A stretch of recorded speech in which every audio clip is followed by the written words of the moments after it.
Right. Hello, everybody. Welcome to the Tuesday night comic book preview stream here at Fantasy Books and Games. I'm Aaron. This is What Sam. up? And, we're ready to just talk about some new comics that are coming out tomorrow. Sounds great. Now, Sam, let's just like jump right into it. Even though I got to say, there's not like is it, is there something funny about Oh, not at my all. protective Your eyewear? attire, yeah. Well, you'll see that there's a specific reason I'm wearing these. Yes. Because I like to start these Facsimile-ish. with the facsimile reprints, Yeah. and they're a facsimile. Marvel does these 3D reprints of some of their key issues, and I've talked about some of them on the stream. And there's been some other ones that I missed. I don't know why, Yeah. but this one jumped out at me because it is one of my favorite Fantastic Four issues. Fantastic Four 51. This is the first issue right after the epic Galactus story. Okay. And so this is like a major turning point in the ongoing story that is Fantastic Four, and it's a Ben Grimm focused story. Like, Oh, so excellent. it's really really good. It is just a classic story, just about the tragedy of him being the Thing and how he wishes he wasn't. He's always trying to find a cure. But this issue also features some interesting art from Jack Kirby because Reed Richards is doing an experiment. And let's see if I can find it near the end here. Yeah, here we go. Look at this beautiful page. Oh, that is So awesome. this he was doing some experiments with Xerox machines. Okay, I was about to say, is that like It's a collage? collage that Oh he my put god. together, and you got to remember when this was made. Let's see, this was issue 50. I want to say it was like 65 ish, maybe somewhere around there, mid 60s. But like copying machines were a new technology. They weren't like ubiquitous in business at that point. Yeah. And so he kind of had access to it. So it was very much like experimenting with a new technology to make this like these types of comic pages where he's mixing comic art with just like these weird collage designs that he Yeah. did. So yeah, very very cool issue, a classic issue, and it is kind of neat. Like I was telling you, it's I kind of wish it had just been like a regular facsimile, but I have to admit, with the uniqueness of like the collage art that Kirby did, it kind of makes sense that they would do it in the 3D. Oh, can you see that in 3D? Is that like? Yes, yeah, you can. Oh my It's god. like the rings all kind of pop out, Oh, and that's so I cool. guess yeah, we can. If you want another look at it, put on your 3D glasses to look at this page. But yeah, like the planets all kind of pop and the rings, and because it's Reed going into the negative zone, and so it's Oh, like Kirby was trying to make it look really alien and weird, and I would say he succeeded. yeah, So without a doubt. anyway, I'm gonna take these off now. Oh my gosh, that light is so bright. Um, so yeah, just really cool that they're doing that. But also, I don't have to be disappointed that it's not a full facsimile because there is a full facsimile of a Fantastic Four book also coming out tomorrow. This is Nice. issue 12. This entire year, Marvel has been reprinting Fantastic Four and the first 12 issues. So here we are, the final issue of their reprint run. And this is a classic issue. This is the issue where Thing fights the Hulk and they like throw down, Oh hell yeah. and Oh, heck yeah. it's yeah, no, you're fine. But yeah, this is just classic early Fantastic Four. What's really neat about this too is that it's early Hulk stories. There's a contrived reason that they fight because there's a secret villain that's trying to frame the Hulk, and the Fantastic Four are brought in to Sure. fight the Hulk. It's Yeah. that kind of a thing. Yeah. I like this. I actually just randomly opened up to this page here, but Thing is trying to show off how strong he is. He's like, I can take the Hulk, and he just grabs all these books and rips them in half. And the general goes, "Oh no, the big ape ruined my bound set of telephone books." So He collects so he tele. collects telephone books. I mean, I can imagine this is an era before computers, so the telephone Sure. book actually is necessary. But I just like that he has this leather bound, presumably, set of telephone books, and Thing just rips them in half to show how strong he is. That's amazing. Yeah, pretty funny. But yeah, then Hulk shows up, of course. But I like this because it's a very very early version of the Hulk. The Hulk is one of the more, in my opinion, one of the more interesting characters that Stan and Jack came up with because it seems like neither of them could kind of decide on how the character was supposed to be portrayed, and they kind of just went with the Heckle and Jive, Dr. Jekyll and Mr. Hyde Yeah. motif, where like you can even see in these early things, he's not like a monosyllabic Right. kind of like baby man. He's more like a Mr. Hyde, where he's just kind of a big jerk, and he's Right. always just looking for a fight. And he doesn't even have the angry thing. Like that's like him getting angry and turning into the Hulk when he loses control of his anger. That comes way later. This one, he's just like, oh, I need to turn into the Hulk, so I'll just blast myself with gamma rays again. And So wait a minute, what's his purpose for being the Hulk? Just fighting he has to save the Fantastic Four, because the Oh. Fantastic Four. Well, there's a. I mean, I don't want to spoil it, but Okay. long story short, this dastardly villain is playing Fantastic Four against the Hulk, and so he has to turn into the Hulk so that he can fight the Fantastic Four to, make the plot happen. But it's a classic early Fantastic Four, and I kind of wish they could just keep reprinting all of Fantastic Four from the beginning. I would definitely be buying them. But anyway, those are the only 2 facsimiles coming out tomorrow. Well, 1.5 facsimiles, right, I guess you could say, but still pretty cool. Also, there is a new trade paperback coming out tomorrow. I know you were looking at this one a little bit, Sam. So this is from TKO Publishers. This is The Partisan, and it's by Garth Ennis and Steve Epting. And these two, I mean, Ennis and Epting, these two are both veterans of the comic book scene, but they're also really, really good at what they do. We've talked about Garth Ennis a few times on this stream. I don't know how much we've talked about Steve Epting, but I believe he was the co-creator of The Winter Soldier on Ed Brubaker's Captain America run. That sounds. If he wasn't the co-creator, he was definitely a part of that run. I just don't remember which part he was, but I want to say he had a hand in designing Winter Soldier. But anyway, I read a little bit of this book because I like Garth Ennis. We've talked about that before. I like, as much as I enjoy his comedy sometimes, I know a lot of people, hey, yay, Jesse made it. Hey, I know a lot of people can be put off by his very disgusting, immature, adolescent, depraved. A lot of his humor can just be really gross. Yes. But it's humor. But he also has these books where he's not trying to be humorous, and he's just not trying. I would say he's succeeding in just writing a really good, serious story. And he loves war comics. I don't know if you've read many of his war comics. I've read a couple, but they're really, really good, generally speaking. And like, if all you know of Garth Ennis is like The Boys and Preacher, and I mean, I like Preacher, and I like The Boys, or Cross, like if you read Cross. I didn't like he's written a lot of stuff that's really mean-spirited, but then he writes a lot of stuff, and I would say Partisan fits into this category, where it's really not like, it's just very frank and realistic in its portrayal of how harsh some things can be. So yeah, it gets dark, but it never, like, tonally, it's not mean the way his more satirical comedy stuff is. It doesn't punch down. It doesn't punch down. Yeah, that's a good way to put it. So this is a really good one. It takes place in World War II, and it's about a Russian family who gets occupied by the Germans when they invade Russia, and they end up, like I said, I only read the first like several pages, but they kind of get into trouble when they end up protecting some Jewish people in their town, because obviously the Germans, I should say the Nazis, even more specifically, I mean, read a history book. I think it'll tell you all you need to know about that. But I really, really like this. Like I said, when Garth Ennis is like firing on all cylinders, I think it's some of the best storytelling ever.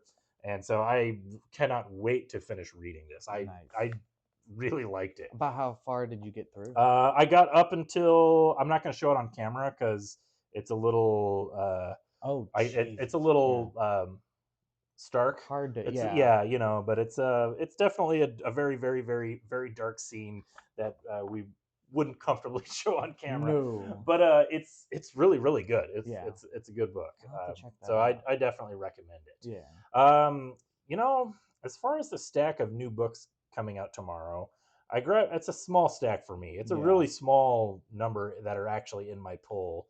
I guess I'll just briefly mention, just because I'm kind of running out of things to talk about for today. So, I still recommend GI Joe. I'm not even gonna flip through it, but I just want to just comment on how awesome it is that Larry Hama, over 80 years old, is still writing the same GI Joe series that he started in 1982. That's incredible. That is wild. That is just such a great achievement. So 323 issues of GI Joe, and that's pretty cool. That's part of the reason I am enjoying this series. I've talked about a lot of the new GI Joe and Transformers stuff.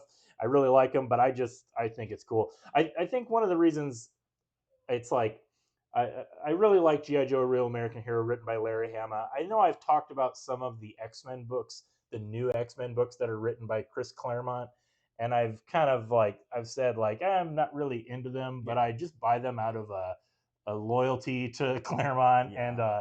And he's in your when these creators are in their golden years, they have no retirement funds or pension from the company, so their work is all they have.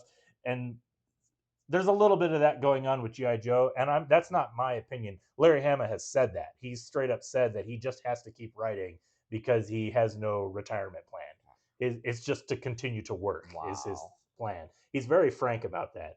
But I have to say, even if that weren't the situation, I would still be reading it because I really do like it. And Yeah. it is like a little bit. There's quality to his work, even if he has a sense of humor about it. Exactly. Yeah, Yeah. that's a good way to put it. Also, not really related to that, but sort of. There's a new issue of Transformers. This is the new creative team. This is 3 issues now into Robert Kirkman's run. What do you think And so far? so that's I'm still kind of formulating my thoughts. Mm-hmm. My gut reaction is that this is pretty good. Okay. It is some of the. I mean, I guess if I can be real, I know everybody likes it when Ooh. you're real. I've always thought Kirkman was a good writer. He's never really written anything that was bad, but there's been a lot of stuff that I feel he's written that just feels kind of by the numbers, Yeah. maybe just like nothing really that jumps out. Like there are some creators that's like everything they do is just really neat, or like has this unique thing about it, and I feel like Kirkman, it's like not every project is like that. And Yeah. that's just me. But there was a time when I was really into everything he was doing. So I'm enjoying Battle Beast a lot right now. We've talked about that, and so Mm-hmm. this definitely feels kind of like a classic Kirkman. He's having fun with it. I appreciate that he's not. I don't know. He's not, in a weird way. He's not taking Transformers too seriously because it is supposed to be a lighthearted comic for kids, like Right. it's a toy thing. So I appreciate that. But yeah, it's been pretty solid. I think I said I was ready to drop the series after Daniel Warren Johnson's run ended, just because It's a lot to it's top. a lot to top, and also he was the main selling point. Yeah. Like, I enjoyed Transformers, but I've been very open. It's not like GI Joe for me, where I Yeah. was into GI Joe. Transformers, I was not really into, but it's been solid. It's been good, so I'm going to keep up with it. And this is the it certainly doesn't hurt that Daniel Warren Johnson continues to do covers for the series. So that definitely makes it easier for me to just be like, oh, I'll just keep getting the Daniel Warren Yeah. Johnson covers. I like his art a lot. So yeah, it's been solid. If you really enjoyed the Daniel Warren Johnson run, I think you will continue to enjoy it. Yeah. All right, one other book still in my pull that I have been pushing every month that comes out is Supergirl by Sophie Campbell. This issue has a fill-in artist. It's not drawn by Sophie Campbell, but the artist, I think it's just Haining. It's just like one word. So I don't. Maybe Oh. it's like a studio, but it's a. I'm trying to think of what to say. It's distinct, but also you can tell that they're doing a Sophie Campbell style, Yeah. which I appreciate that they're like, these are like, that's like a Sophie Campbell nose, Sophie Campbell lips, like all of that is definitely in Sophie Campbell style. But I enjoyed this issue. It's just kind of a one shot story. I don't really want to, like. There's been a running theme in this book that I've kind of appreciated, where Supergirl is slowly turning all of her enemies into her friends, which is cute. Yeah. But this issue is like she confronts something that is not going to be her friend, Oh, I see. and kind of dealing with like loss and loss of control and like things just aren't always the way you want it to be. Yeah. So yeah, it's a good series. I'm really enjoying it. It's Caught up. I don't want to be like a downer, but it's one of the last DC comics regular monthly comic series that I'm really following. Oh. But that's also partially just on me. I just Anyway, what's something that you read that you want to talk about? Do you want to talk about it? Oh, I mean, we might as well. Yeah. This is definitely the comic that everybody's looking forward to tomorrow. Absolute Batman number 14? 15. 15. Oh my goodness. There's 15. of This them, is I mean, so it's not the first appearance of the Joker, right? In Absolute. I mean, technically, no. Right, because the Joker was in the first issue. Right. But it is the first issue where you see, I mean, you can just see from the cover, like visually, how the Joker is going to be depicted, and there's some kind of weird mystery there. Right. I don't want to flip through this too much because I don't really want to spoil anything. The whole issue, I mean, what would you say? It's mostly just a conversation between Alfred and Batman. It's a conversation between Alfred and Batman, specifically about this character, the Joker, but they don't refer to him as that.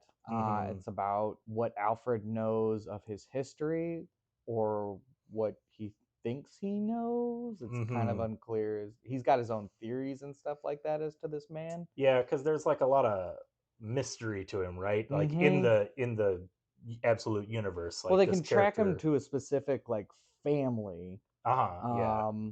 And his descendants since like what was it like? They said 1880, I think. Yeah, that's what I thought. Like 1888. I think it's like right. I'm not going to put this on. Yeah, it's 1888. It is on the page that we showed. So yeah. So yeah, like early vaudeville days. Yeah, and that man becomes an entertainment mogul, and a dynasty, even you know that. And then it's just kind of like it's all very exposition heavy. You know, I didn't want to say too much about it because, as we've talked before, I'm not really into the Absolute Batman books. So this is it's interesting. I'll say that it is interesting. I did read this whole issue because I just thought maybe I'll just dip in to see, and I'll tell you that my opinion has not changed. This is not the issue to dip in on. Yeah, I'm trying to think.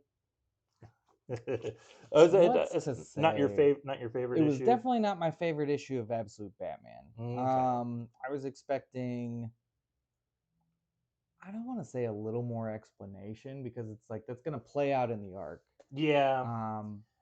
I don't know. I did feel like it was a lot of just exposition dump, and I did kind of feel like the story could have moved a little bit more, you know. But I mean, it was a lot of exposition. Excuse me. Yeah. Exposition dump on not only us but on Batman. That's true. Yeah, there are. Again, I don't really want to spoil anything, but there are several points where Alfred's telling the story and Batman is like, "Get to the point," which I thought was funny because I wonder if I'm sure Scott Snyder probably wrote it that way, thinking like this is the reader being like, "Get to the point," like I just want to see the Joker, get to it. Yeah. And Batman's frustration is the reader's frustration, or at least my frustration. There's like a literary term like for that. Yeah, it's almost like the fallacy of imitative form. Okay. Where it's just like it felt like he was trying to imitate the audience's response a little bit. But yeah, it's not. I'm not describing it well. But I get what you're saying, though. Yeah. Well, anyway, I know everybody's excited for the Absolute Joker, and look at him; he just looks like a monster. Yeah. I know we talked about this before, but I have to assume people have talked about this, like speculated online. But I do think it's funny is that as you can see from this cover, he's got this kind of like demon monster form, you know, and it just makes me think of the Spawn character, Violator, who is also a monster demon clown. And I was just like, oh, are they just? That's like, it's got to be self-aware. Like Scott Snyder has to know that he's just taking the Spawn villain and making that Absolute Batman's villain. It's just that was my thought anyway. But anyway, so yeah, I'm sure I'm sure everybody's going to be on top of that tomorrow for Yep. sure. All the theories will be heard. Oh yes, yes. One of the other books that's in my regular poll that I'm excited for, issue 7 of Assorted Crisis Events. This series took a hiatus for a few months, but I'm glad it's back. I love this comic book series. I know I've talked about it pretty in depth every time an issue comes out, but it is really, really good. And I also really love that each issue can just be read as a standalone story. And I also really love that it's basically like the stories take place in this kind of sci-fi setting where there's like a weird uh, temporal anomaly or like a paranormal crisis, but it's just about regular people dealing with it. Right. And so, really, what it's about is it is about like the subtext of the story is about these characters dealing with things that you as a person can relate to. So like in this one, the main character, he has this problem where future dead versions of himself keep showing up in his house. Oh, geez. Like they just appear. Like so and they're just like they all die in weird ways. And so he doesn't know what to do with all of these dead bodies that just keep appearing. And so he tries to dispose of them. He's trying to get help, but nobody can help him. And he's sort of ostracized from his community because nobody wants him around because corpses keep showing up. Oh, they know this And about yeah. yeah, they know it. Like he tries to go buy ice cream from an ice cream parlor, and then a corpse shows up. Oh. And so he's like about to get kicked out of his apartment. And really, again, this is one of those things where what the story is about is just about a character struggling to live with some kind of like uncontrollable autoimmune disease or like a disability that you have no control over, Yeah. and just how that ostracizes you through no fault of your own. And it's just kind of a tragedy. Yeah, it is. But it's told through the setting of like a sci-fi setting where the disability or the disease is future dead versions of yourself keep showing up. God. And so it's really clever. The art is great. I mean, just like it's really so many striking visuals. Like just the I guess we're showing a lot of corpses in this issue. I didn't show too many in the Garth Ennis book, but trust me, they're there. But yeah, like it's just a really good looking book. The stories are very like some of them I think I've been honest about this. Some of them I think are overly sentimental, but some of them they hit just right. And this is one of the ones that I think hits just right, where it's just like, man, you just feel for this person, and then you think about it, and you're like, man, there are people out there that just have to deal with stuff like this, and it kind of sucks. And that's kind of it. There's like a little bit of a lot of these issues. I won't say they have a happy ending, but they have sort of a like a bittersweet ending of like a silver, yeah, or just like the character either coming to terms with like dealing with it or something. Yeah. So they're not all just like dark, depressing, I should say, but yeah, it's really, really good. It's written by Denise Camp, who was the writer for Absolute Martian Manhunter, which I think we all agree is the best Absolute book. But certainly my favorite. Yeah, so if you haven't read Assorted Crisis Events, I highly recommend it. You literally can just pick up any issue and read it. You don't have to like follow the series. There is some visual through lines through them to in all of them. Like there's like a character that will often appear in the background, but it's all just kind of like background links. Like you don't need to read any previous issue just to read and enjoy a single issue of Assorted Crisis Events. And that's one of my other favorite things about it, is that it's sort of just like this really great one creative team anthology series. It's fantastic. It's one of my favorite books coming out right now for sure. All right, what's something else you got here? I also have the Infernal Hulk #2. Ooh, good. I'm glad you grabbed that because I forgot to flip through it. This issue was pretty cool. It was good? Yeah. Did you like it? I did. What did you think of the first issue? Oh, I loved the first issue. Okay. The first issue I think was better, but the first issue was very strong. Yes. And I think I'm saying that as somebody who, when we talked about it on the stream, I had to admit I don't really like it. Like I just don't care about this version of the Hulk, but it's a really well done comic. Yes. Yeah, really well crafted. The art is exceptional. Oh, it's beautiful. Yeah. I genuinely mean it when this is probably the best looking Marvel comic right now. Yeah. Yeah. So nice Namor. This was all about nautical sea creatures that Hulk is trying to recruit in his army of monsters. Mm-hmm. There's one in particular, that big bad one, Ooh. whose name I cannot pronounce. Ngathol? Yeah. Yeah. It They- doesn't help that the lettering is all like distorted. Yeah. Yeah, very, very cool. So where do you think this story is going, Sam? I assume he's gonna assemble his monsters and then try and wreck Earth, as far as I know. So But, this is like Hulk as like a genuine villain, like he just wants to destroy everything. Yeah. And he's not, and he's like smart too. Like he's Yes. okay. He's This is like he's really back to that Dr. Jekyll and Mr. Hyde model He's that you just were talking evil about. Hulk. Yes. Okay. Yeah. And Interesting. There's some allusions to where Bruce may be in all of this. Yeah, but I don't we wanna didn't spoil we any didn't of talk that. about it in the first issue, but I think there was an implication that this version of the Hulk is not Bruce Banner. Completely separate, as far as I know. Okay, yeah. So that's another. I'm sure that will tie into the story in some way. Yeah. I'm bound to be a part of the story. Yeah. But yeah, so I know the first issue got a strong response. Everybody really liked it. It's again great art, so that goes a long way to selling a comic book for sure. But I'm glad to hear that you really like this one too. I hope they can keep up the momentum. Yeah. Yeah, it was cool. All right. Yeah. Let's see. While we're talking about evil characters, you might see there's a new issue of The Darkness by Mark Silvestri, and he's the creator and writer, but he doesn't do the art in this one. The art is by Ed Benez, and this is definitely this is a very 90s anti-hero comic, which oh no, I think did our camera just freeze up on us? Oh no. Oh no. Let me see if I can reboot that real quick. Let's see. I don't know. There we go. Let's see if it recognizes that. Oh, no. Okay, so oh man, I don't know. Let's see. So we've got audio. You can listen to me talk about The Darkness. But let's see. Where is the there we are. Okay, let's see if that works. All right. there we go. There we go. I think I got it now. All right. Yeah, just I guess sound off in the comments if it's working again.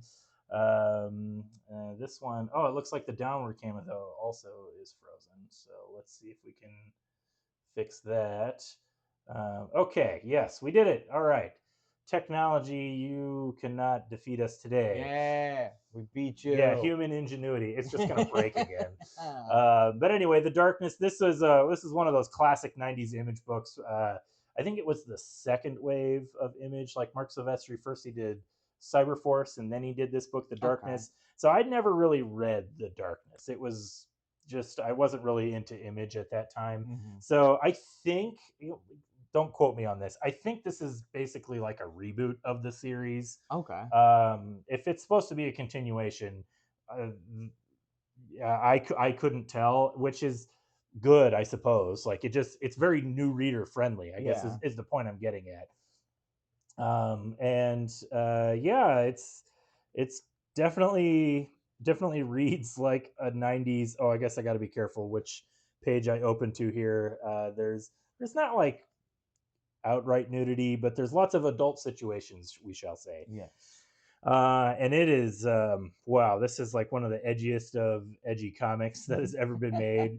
The main character is a hitman for the mafia, and then when he turns 21, he basically gets darkness powers. He's a hitman for the mafia before age 21. Yeah. See, he was a troubled kid, and he got adopted by some mafia guy and put him to work for him. Okay. So that's out. Standard stuff. Standard, yeah. And again, I got to be careful about which pages I turn to, but there's, like I said, there's no outright nudity, but still, I want to be a little tasteful on our show here. Yeah. So anyway, as you might expect, at age 21, his powers manifest, and he turns into, I don't know if he's called the Darkness or the Darkness is like the powers that he accesses. I'm not being very helpful here when I'm describing this comic, No, you're but it's like good. it's very it definitely gave me like Spawn vibes Yeah. where there's like a heaven and hell angle, but in this one, heaven are the bad guys. Whoa. I mean, it's like just like Spawn. You can't say that. And he gets these powers where he can access a darkness dimension that is full of like little demons, as you can see, and he like nightmare beings or something. I don't know. And then he fights bad guys, And those are the evil angels, and am I these are right? the evil angels that want to. It's their motivation is a little vague because it's meant to be mysterious. Like, Right. oh, why are the angels trying to kill him?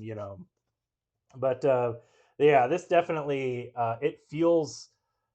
I don't want to say antiquated, but it definitely it reads like a '90s comic book. Like you could have told me this was published in 1995, and I would believe you.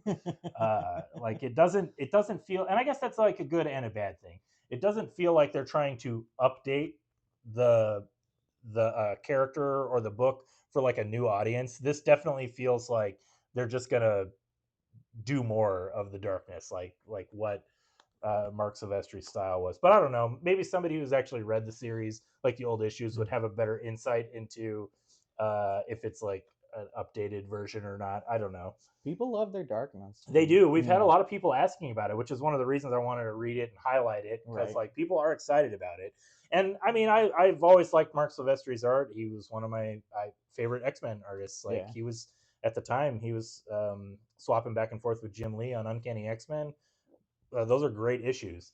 So yeah, really good. But the darkness was definitely not something that appealed to me the way even something more like Jim Lee's Wildcats just felt Yeah. more approachable. Or even dare I say Rob Liefeld's Youngblood. Whoa. But I will say that this, like the art in this is top notch. It's a really good looking book, and it's a mature story, but it doesn't feel I don't know, like cheap. Like it's a hefty book. It's like double size. I was about to say So that yeah, looks this a is little this thicker is than a normal. little thicker than normal. Yep. Anyway, Darkness #1 comes out tomorrow. Check it out. It is not a reprint. It is a new issue. Nice. Okay. I have two other books to talk about. I'll briefly mention this one, and then we can talk about yours, and then Okay. we'll end on this last one. Teenage Mutant Ninja Turtles #13 comes out tomorrow. I am highlighting this because this is a beginning of a new creator run. The art is by Freddie Williams Jr., who he's done a lot of DC stuff. He drew the Ninja Turtles, the Batman Ninja Turtles, and the He-Man Ninja Turtles. But also, the story is written by Gene. I think it's Lewin Yang. He did American Born Chinese. He's Oh. done several graphic novels, and I'm not up on my Yang history. I think he had something to do with Avatar, Last Oh, Airbender. get out. I didn't know that. I don't know if he just like worked on it or Yeah. I just that's in my head for some reason and I don't remember why. And it's not just because American Born Chinese is about a bald Chinese character. Right. Um, but he also did the recent Superman Smashes the Klan comic. I believe he Oh wrote yeah, that. that So was him. Yeah. he works. He Yeah. writes a lot of stuff. So he's taking over for the Ninja Turtles, and I decided to. I didn't. I won't say I read this issue in full, but I did flip through it and read some key scenes because I like Freddie Williams' art, even though it's like I wouldn't say it's my favorite, but he definitely comes from that early '90s school. Like you can see like a Jim Lee influence on what he does. The way they fill up the page. Yeah. Yes, Mhm. exactly. It's definitely got that early image style. But yeah, there's some developments in the story. I guess it's another one of those things where I have to assume that I didn't read issue 12, but I'm sure it was the conclusion of Jason Aaron's story arc, Okay. and something big I assume happened in that issue, which I won't spoil. But it definitely took me a moment reading this where I was like, oh wait a minute, is that like I probably should have read the previous issue to like really understand what's happening, but I didn't. But yeah, it looks good. There's this new character that shows up who he is Ujigami? Ujigami, I believe, and he's pretty hardcore. He's killing Whoa. villains, and the turtles, like, they're heroes, they're not supposed to kill. So there's a little bit of a, there's a whole thing. There's some gang warfare. It's a lot of it is kind of set up for stuff. But yeah, I will say I thought it was good, maybe as good as the Jason Aaron issues, but I haven't really been following that series. And I'm probably not going to follow it just because it's really difficult to get me interested in like new Ninja Turtle stuff. Just because, it's a lot of great creators working on Sure. like Freddie, like Jason Aaron. like Jason Aaron. I love Jason Aaron. Yeah, he's a good writer. Like a lot of great creators, but also I just sort of feel like uh, there's been so many turtle stuff, and I like the classics, and I know nobody's ever going to approach even the 10th of the weird style of the classic Turtles comics. So I just kind of, it is what it is. But if you've been enjoying the new Turtle series, you might want to check this out. It definitely looks cool. I can absolutely say that for certain. Nice. All right, we got 2 more books we're going to talk about. What you got there? So I also have our soot-stained heart. Okay, our soot-stained heart. Oh, you can't read it on camera. I totally blanked there. Yeah, and I like that. So first of all, this is an interesting cover. I like that it's our soot-stained heart #1. It's very stylized, and I like that they have this paragraph here. The first chapter of a steampunk Santa story by Mr. Joni Hag and Mr.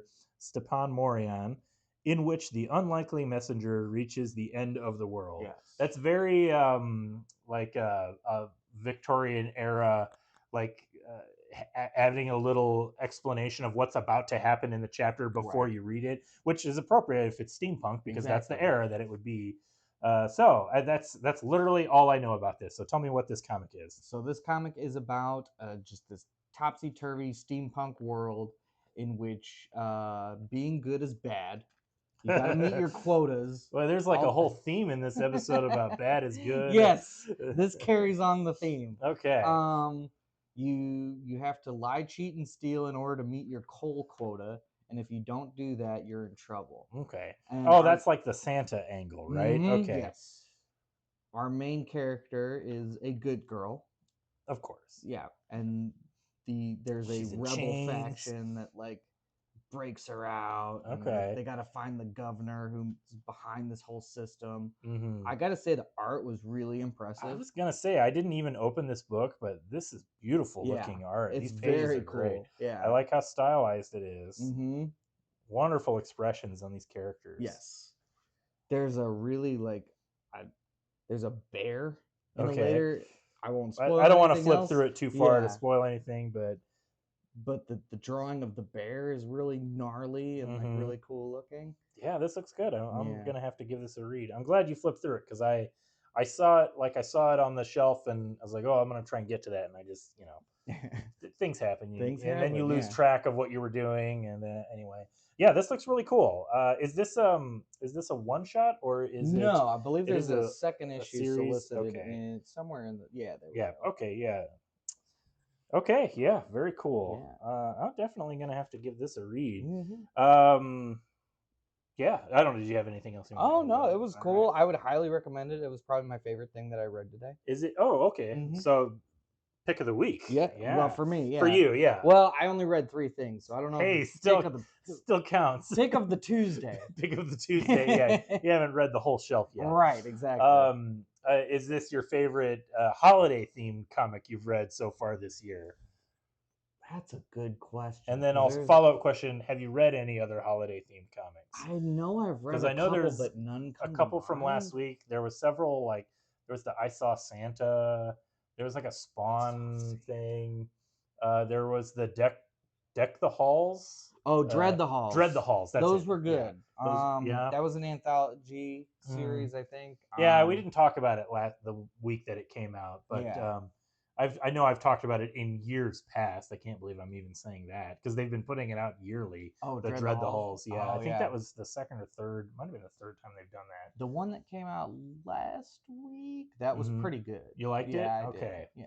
So backdoor recommendation for last week's Dread the Halls. If you haven't read that, check that out. Yes, it was good. All right. Well, anyway, this looks really cool. I'm definitely going to check it out. Yeah, okay, I got one more book to talk about, and that is Ordained by Robert Venditti and Trevor Hairsine.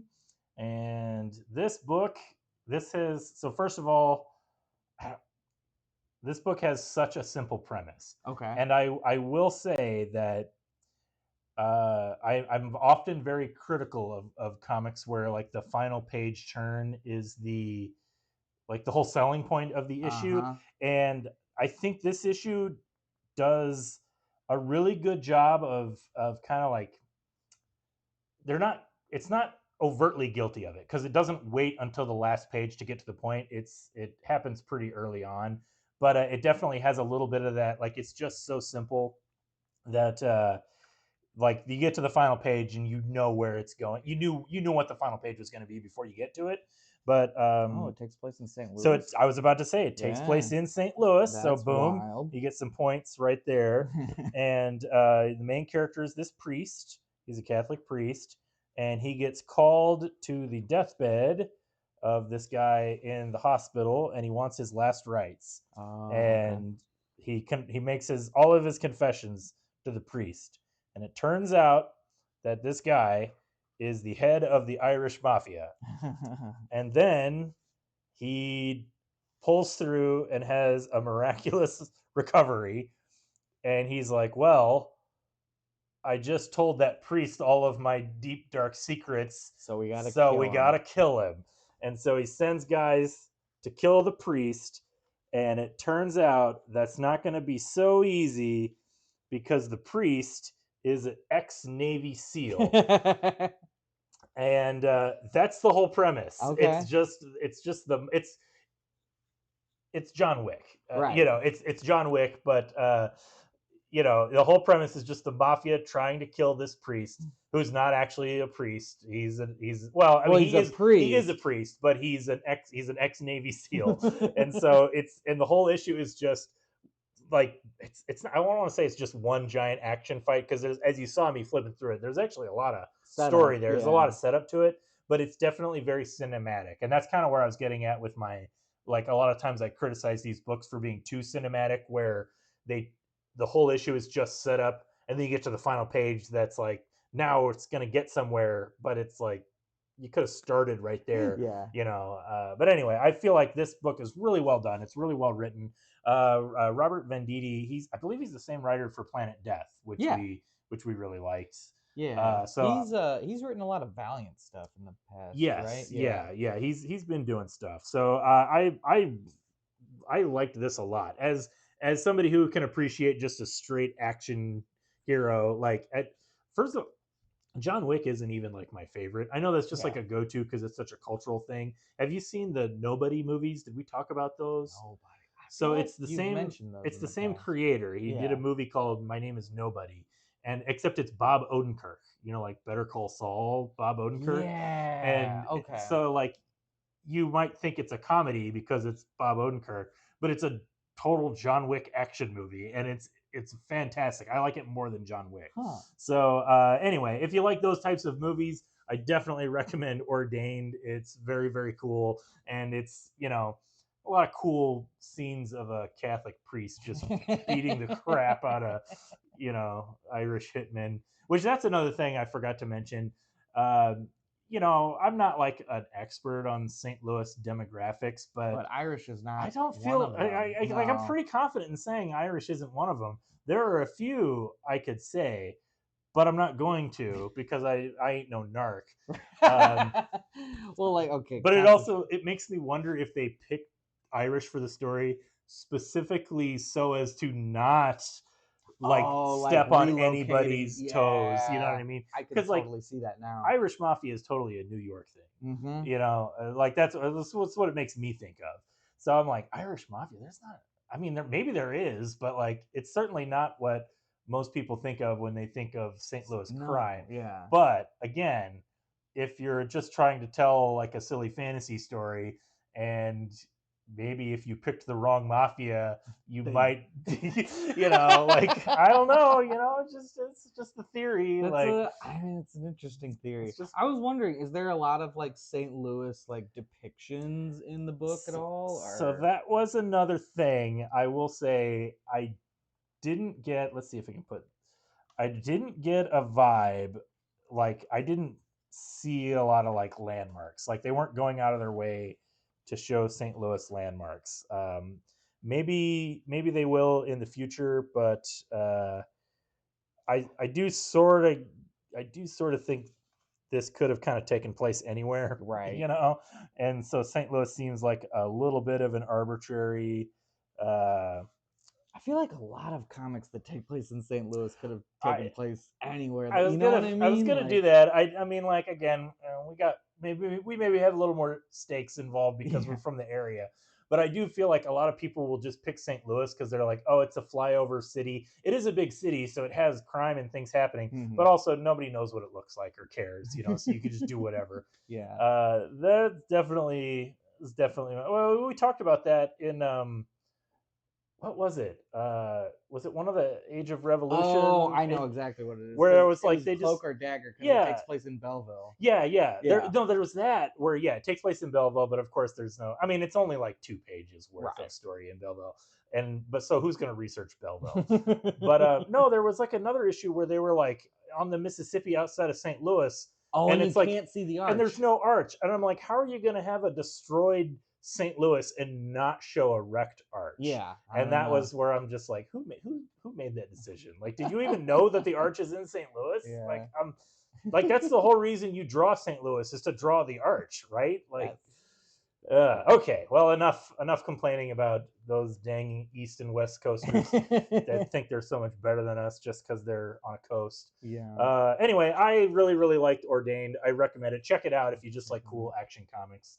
And that's all we got for today. I'm sure there are several other books coming out tomorrow, but nothing really jumped out at me other It than looked like a these. smaller week. It is a lighter week, I Yeah. will say that.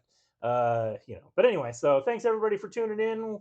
Like our friend Dan says, there's comics out there for everybody. It's not just superheroes. Sometimes it's an ex-Navy SEAL priest beating up Irish gangsters, and or it's a weird steampunk Santa Claus story. You never know. You just never know. So yeah, come on down to Fantasy Books and Games, get some comic books. We're out of here. Have a good night. See ya.